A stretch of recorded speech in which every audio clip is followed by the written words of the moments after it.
আজি ব্যৱহাৰ গোৱালপাৰা জিলা সমিতিৰ সম্বৰ্ধনা অনুষ্ঠান আছিল আৰু নৱ নিৰ্বাচিত বিধায়কক সম্বৰ্ধনা কৰিছিল। তাৰ কাৰণে সম্বৰ্ধনা জনোৱাৰ বাবে মই বিয়াৰেকিয়াৰ জিলা সমিতিক সভাপতি সম্পাদক সমিতি সকলোকে মই ধন্যবাদ আৰু কৃতজ্ঞতা জ্ঞাপন কৰিছোঁ।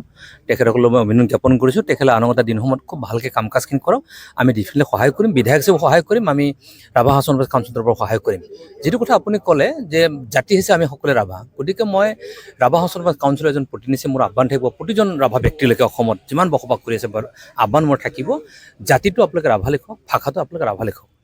গতিকে যিহেতু ভাষা বহুত তাত হেৰাইছে, হেৰাৱাৰ কাৰণে সংগ্ৰাম, হেৰাৱাৰ কাৰণে চিক্সুল বিচাৰিছোঁ, হেৰাৱাৰ কাৰণে অটনমি মুভমেণ্টটো চলি আছে, তাৰ কাৰণে সাহিত্য সংগঠন, তাৰ কাৰণে জাতীয় সংগঠনসমূহে সংগ্ৰাম অব্যাহত আছে। গতিকে মোৰ আহ্বান থাকিব ক্লিয়াৰলি আগন্তুক যি লোকগণনাৰ যি লোকপিয়ল হ'ব, সেই লোকপিয়ল প্ৰতিজন ৰাভা ব্যক্তিয়ে জাতিটো ৰাভা লিখক, ভাষাটো ৰাভা লিখক, এইটো মোৰ আহ্বান।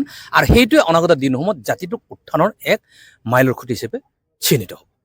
কি আপুনি জাতিটোৰ সাহিত্য সংস্কৃতিক অনাগত দিনৰ উত্তৰণৰ ছাত্ৰত কেনেধৰণে কাম কৰিব?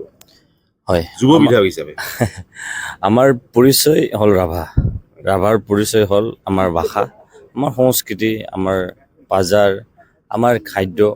আমি নিজকে ট্ৰাইবেল বুলি আমি পৰিচয় দি আহিছোঁ। সেইটোৱে আমাৰ পৰিচয়। আমি ৰাভা সাহিত্য সভাই তাৰ কাৰণে অহৰহ কাম কৰি আছে বছৰ বছৰ ধৰি। অকল গোৱালপাৰা বুলি নাই, অকল মেঘালয়তো আমাৰ ৰাভা চৰ্চা হৈ আছে। তো আমি সেই চৰ্চা হোৱাৰকৈ আমাৰ যি ৰাভা হাছং অট'নমাছ কাউন্সিলে যি আমাৰ ৰাভা ভাষাৰ যিটো টিচাৰ এপইণ্টমেণ্ট কৰিছে, সেইটো এটা ৰাভা সাহিত্য সভাৰ এটা পাৰ্ট। এতিয়া অনাগত দিনত মই নতুন প্ৰজন্ম হিচাপে যুৱ শক্তিটোক মই আহ্বান কৰিব বিচাৰিম যে আপোনালোকে অকল নিজৰ ঘৰত কথা পাতিলে নহ'ব, যে ঘৰৰ বাহিৰতো যাতে আমি ৰাভা ভাষা চৰ্চা কৰিব পাৰি। এতিয়া আমি গুৱাহাটীতো যাতে আমি ৰাভা ভাষা চৰ্চা কৰিব পাৰি, এই বস্তুটো আমি লাহে লাহে কামটো কৰিব লাগিব। অনাগত দিনত আমি যিহেতু বিধানসভাত আমি এতিয়া কাম কাজ কৰি আছোঁ, বিধানসভাত নিশ্চয় এদিন নহয় এদিন চৰ্চা হ'ব যে ৰাভা ভাষাত এটা চৰ্চা এই বস্তু টপিকৰ ক্ষেত্ৰত সেই সদনত এটা নিশ্চয় উত্থাপন হ'ব। আমি অলৰেডি উত্থাপন কৰিছোঁ যে ৰাভা ভাষাত অতি সোনকালে ৰাভা ভাষাৰ যিটো টিচাৰ আছে সেইটো চৰকাৰী মাধ্যমত বা চৰকাৰৰ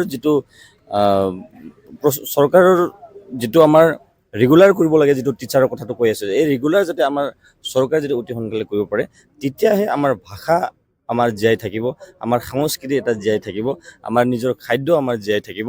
আৰু মই ভাবোঁ যে অনাগত দিনত আৰু আপুনি যে মোক ক'লে যে বোলে ৰাভাৰ আপোনাৰ চিন্তা চৰ্চাটো কি, মই এটাই পৰিচয়, মই য'ত যাওঁ মই নিজকে গৌৰৱেৰে মই কৈছোঁ ৰাভা, মই গৌৰৱেৰে মই কৈছোঁ। অনাগত দিনতো আমি নিশ্চয় সেই কাম কাজ কৰিব লাগিব। আৰু ক'লোৱে আমি অতি যেতিয়া আমি মানুহ জ্ঞানী হৈ যায়, তেতিয়া জ্ঞান হোৱাৰ লগে লগে বস্তুটো মানুহৰ জ্ঞান বৃদ্ধি হোৱাৰ লগে লগে কিছুমান বস্তু ৰাভা বস্তুৰ পৰা মানুহবিলাক চাইডলাইন হৈ যায়। মই আহ্বান কৰিব বিচাৰিম আমাৰ ভাল যোনে পঢ়া শুনা কৰি আছে, আপোনালোকে এবাৰ ৰাভা ৰাইজৰ হকে, ৰাভা সাহিত্য সভাৰ হকে, ৰাভা সংস্কৃতিৰ হকে আপোনালোকে কিছুমান চৰ্চা কৰিবলৈ আহক। আহ্বান থাকিব এজন যুৱ বিধায়ক হিচাপে মোৰ আহ্বান থাকিব, সেইজন মানুহ আহ্বান থাকিব যোনে শিক্ষিত সমাজৰ পৰা এতিয়া বাস কৰি আছে, যোনে বাহিৰত পঢ়ি আছে, যোনে বাহিৰত কাম কাজ কৰি আছে, য'ত পৰিচয় তেওঁৰ ৰাভা। মোৰ আহ্বান থাকিব আপোনালোকে আহক, এদিন আমাৰ লগত বহক, একেলগে মিলি আমি ৰাভা সমাজৰ কাৰণে, ৰাভা ভাষাৰ কাৰণে, ৰাভা সংস্কৃতিৰ কাৰণে আমি ভাল এটা চৰ্চা য'ত প্লেটফৰ্ম কৰিব পাৰোঁ, সেই বস্তু কামটো কৰিবৰ কাৰণে আমি একেলগে আহ্বান কৰিব বিচাৰিম।